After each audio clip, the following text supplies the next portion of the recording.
Hi hello friends, welcome back to my channel. ಇವತ್ತಿನ ವಿಡಿಯೋದಲ್ಲಿ ನಾನು ಸಿಂಪಲ್ ಆ್ಯಂಡ್ ಟೇಸ್ಟಿಯಾಗಿ ಪುದೀನಾ ಕ್ಯಾಪ್ಸಿಕಮ್ ರೈಸ್ ಬಾತ್ ಮಾಡೋದು ತೋರಿಸ್ತಾ ಇದ್ದೀನಿ. ಇದನ್ನು ತುಂಬ ಸಿಂಪಲ್ ಆಗಿ ಕೂಡ ಮಾಡ್ಬೋದು ಮತ್ತು ಟೇಸ್ಟಿ ಕೂಡ ಇರುತ್ತೆ. ಇದು ಲಂಚ್ ಬಾಕ್ಸ್ಗೆ ಪರ್ಫೆಕ್ಟ್ ರೆಸಿಪಿ ಅಂತ ಹೇಳ್ಬೋದು. ಬನ್ನಿ ನೋಡ್ಕೊಂಡು ಬರೋಣ. ಮೊದಲಿಗೆ ಇಂಗ್ರೀಡಿಯೆಂಟ್ಸ್ ಏನೇನು ಬೇಕಾಗತ್ತೆ ಅಂತ ನೋಡೋಣ.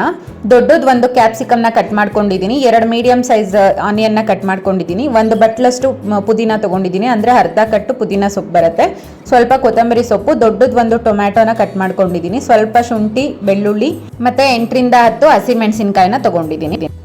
ಮೊದಲಿಗೆ ಮಸಾಲಾನ ರುಬ್ಕೊಳ್ಬೇಕು. ಅದಕ್ಕೋಸ್ಕರ ಇಲ್ಲಿ ಹಸಿಮೆಣಸಿನ್ಕಾಯಿ ಮತ್ತು ಬೆಳ್ಳುಳ್ಳಿ, ಶುಂಠಿ, ಪುದೀನ ಸೊಪ್ಪು 1 ಬಟ್ಲು ತೊಗೊಂಡಿದ್ವಲ್ಲ ಅದನ್ನು ಸೇರಿಸ್ಕೊಳ್ತಾ ಇದ್ದೀನಿ. ನಂತರ ಕೊತ್ತಂಬರಿ ಸೊಪ್ಪು, ಇದಕ್ಕೆ ಸ್ವಲ್ಪ ಉಪ್ಪನ್ನ ಸೇರಿಸ್ಕೊಂಡಿದ್ದೀನಿ, ಸ್ವಲ್ಪ ನೀರನ್ನು ಸೇರಿಸ್ಬಿಟ್ಟು ತರಿಯಾಗಾದರೂ ರುಬ್ಕೊಳ್ಬೋದು, ಇಲ್ಲ ಅಂತಂದರೆ ನೈಸ್ ಪೇಸ್ಟ್ ಆದ್ರೂ ನಡೀತದೆ. ರುಬ್ಕೊಂಡು ಬರಬೇಕು. ನಂತರ ಒಂದು ಪ್ಯಾನ್ನ ಬಿಸಿ ಮಾಡಿಕೊಂಡು ಸ್ವಲ್ಪ ಆಯಿಲು, ಸಾಸಿವೆ, ಜೀರಿಗೆ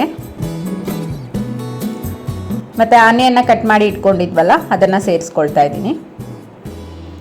ಸೇರಿಸ್ಕೊಂಡು ಇದು ಸ್ವಲ್ಪ ಗೋಲ್ಡನ್ ಬ್ರೌನ್ ಬರೋವರೆಗೂ ಫ್ರೈ ಮಾಡ್ಕೊಳ್ಬೇಕು. ನಂತರ ಕರಿಬೇವು ಸೊಪ್ಪು, ನಂತರ ಕ್ಯಾಪ್ಸಿಕಮ್ನ ಸೇರಿಸ್ಕೊಳ್ತಾ ಇದ್ದೀನಿ. ಇದನ್ನು ಸ್ವಲ್ಪ ಫ್ರೈ ಮಾಡ್ಕೊಳ್ಬೇಕು. ಇದು ಸ್ವಲ್ಪ ಕ್ರಂಚಿಯಾಗಿ ಸಿಕ್ಕರೆ ಚೆನ್ನಾಗಿರುತ್ತೆ, ತುಂಬ ಸ್ಮ್ಯಾಶ್ ಆಗೋ ಥರ ಫ್ರೈ ಮಾಡ್ಕೊಳ್ಬಾರ್ದು. ನಂತರ ಇವಾಗ ಟೊಮ್ಯಾಟೋನ ಸೇರಿಸ್ಕೊಳ್ತಾ ಇದ್ದೀನಿ. ಇದೆಲ್ಲ ಸೇರಿ ನೀಟಾಗಿ ಬಾಡಿಸ್ಕೊಳ್ಬೇಕು. ನಂತರ ಸ್ವಲ್ಪ ಉಪ್ಪನ್ನು ಸೇರಿಸ್ಕೊಳ್ತಾ ಇದ್ದೀನಿ. ನಾವು ರುಬ್ಬುವಾಗ ಉಪ್ಪು ಹಾಕ್ಕೊಂಡಿದ್ವಿ, ನೋಡಿಕೊಂಡು ಈ ಫ್ರೈಗೆ ಮಾತ್ರ ಸ್ವಲ್ಪ ಉಪ್ಪನ್ನು ಸೇರಿಸ್ಕೊಂಡಿದ್ದೀನಿ. ಸ್ವಲ್ಪ ಅರಿಶಿನ ಪುಡಿ ಹಾಕ್ಕೊಂಡಿದ್ದೀನಿ. ನಂತರ ಇದೆಲ್ಲ ನೀಟಾಗಿ ಬಾಡಿಸ್ಕೊಳ್ಬೇಕು.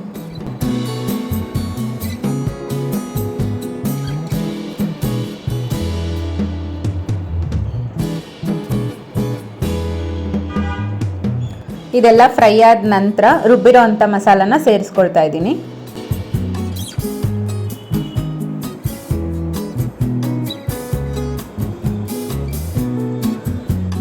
ಇದೆಲ್ಲ ಹಸಿ ವಾಸನೆ ಹೋಗೋವರೆಗೂ ಸ್ವಲ್ಪ ಫ್ರೈ ಮಾಡ್ಕೊಳ್ಬೇಕು. ಪುದೀನದ್ದು ಮತ್ತು ಶುಂಠಿ ಬೆಳ್ಳುಳ್ಳಿದು ಸ್ವಲ್ಪ ರಾ ಸ್ಮೆಲ್ ಎಲ್ಲ ಹೋಗೋವರೆಗೂ ಚೆನ್ನಾಗಿ ಫ್ರೈ ಮಾಡ್ಕೊಳ್ಬೇಕು.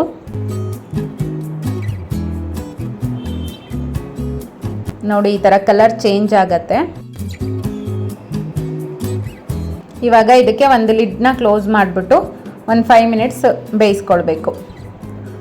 ನೋಡಿ, ಇವಾಗ ಚೆನ್ನಾಗಾಗಿದೆ. ಆಯಿಲೆಲ್ಲ ಮೇಲ್ಗಡೆ ಬಂದಿದೆ. ಆಯಿಲೆಲ್ಲ ಬಿಟ್ಕೊಂಡ್ರೆ ಚೆನ್ನಾಗಿ ಫ್ರೈ ಆಗಿರುತ್ತೆ ಅಂತ ಅರ್ಥ. ಇದು ನೀವು ಅನ್ನನ ಎಷ್ಟು ಮಿಕ್ಸ್ ಮಾಡ್ಕೊಳ್ತೀರೋ ಅಷ್ಟು ಗೊಜ್ಜನ್ನು ಇಟ್ಕೊಂಡ್ಬಿಟ್ಟು ಇನ್ನು ಮಿಕ್ಕಿದ್ದನ್ನು ನಾನು ಎತ್ತಿಟ್ಕೊಳ್ತಾ ಇದ್ದೀನಿ. ಇದನ್ನು ನೀವು 2 ಡೇಸ್ವರೆಗೂ ಇಟ್ಕೊಂಡು ತಿನ್ಬೋದು. ಫ್ರಿಜ್ಜಲ್ಲಿ ಇಟ್ಟರೆ 1 ವೀಕ್ವರೆಗೂ ಇಟ್ಕೊಂಡು ತಿನ್ಬೋದು, ತುಂಬ ಚೆನ್ನಾಗಿರುತ್ತೆ. ನೋಡಿ, ಎತ್ತಿಟ್ಕೊಂಡು ನಾನು ರೈಸ್ ಎಷ್ಟು ಹಾಕ್ಕೊಳ್ತೀನೋ ಅದಕ್ಕೋಸ್ಕರ ಅಷ್ಟು ಗೊಜ್ಜನ್ನ ಉಳಿಸ್ಕೊಂಡಿದ್ದೀನಿ. ಇವಾಗ ರೈಸ್ನ ಹಾಕ್ಕೊಳ್ತಾ ಇದ್ದೀನಿ. ಇದಕ್ಕೆ ಬಿಸಿ ಅನ್ನನೇ ಹಾಕ್ಕೊಳ್ಬೇಕಂತ ಏನಿಲ್ಲ, ನೀವು ಲೆಫ್ಟ್ ಓವರ್ ರೈಸಿಂದನೂ ಮಾಡ್ಕೊಳ್ಬೋದು. ತುಂಬ ಚೆನ್ನಾಗಿರುತ್ತೆ, ಬೇಗನೂ ಆಗತ್ತೆ.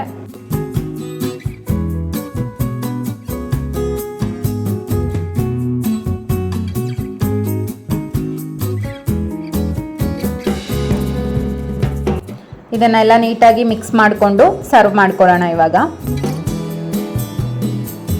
ತುಂಬ ಚೆನ್ನಾಗಿರುತ್ತೆ. ಪುದೀನ ಸ್ಮೆಲ್ ಬರ್ಬೋದು ಅಂತ ನೀವು ಯೋಚನೆ ಮಾಡ್ಬೋದು, ನಿಜವಾಗ್ಲೂ ಬರೋದಿಲ್ಲ. ತುಂಬ ಚೆನ್ನಾಗಿರುತ್ತೆ, ಟೇಸ್ಟ್ ಮಾತ್ರ ಚೆನ್ನಾಗಿರುತ್ತೆ. ನೀವು ಒಂದ್ಸಲಿ ಟ್ರೈ ಮಾಡಿ. ಇದನ್ನು ನೀವು ಚಟ್ನಿ ಜೊತೆ ಇಲ್ಲ ಮೊಸರು ಬಜ್ಜಿ ಜೊತೆನೂ ಸರ್ವ್ ಮಾಡ್ಕೊಳ್ಬೋದು. ನಿಮ್ಗೆ ಯಾವುದು ಇಷ್ಟ ಆಗುತ್ತೆ ಅದನ್ನು ಯೂಸ್ ಮಾಡ್ಕೊಳ್ಳಿ. ಈ ವಿಡಿಯೋ ಇಷ್ಟ ಆದರೆ ಪ್ಲೀಸ್ ಲೈಕ್ ಮಾಡಿ, ಶೇರ್ ಮಾಡಿ, ಸಬ್ಸ್ಕ್ರೈಬ್ ಮಾಡಿ. ನಿಮ್ಮ ಅನಿಸಿಕೆ ಅಭಿಪ್ರಾಯಗಳನ್ನ ಕಮೆಂಟ್ ಮೂಲಕ ನನಗೆ ತಿಳಿಸಿ, ನನಗೂ ಹೆಲ್ಪ್ ಆಗುತ್ತೆ. ನೆಕ್ಸ್ಟ್ ಯಾವ ಥರ ವಿಡಿಯೋ ಮಾಡಬೇಕಂತನೂ ಹೇಳಿ. Thank you for watching.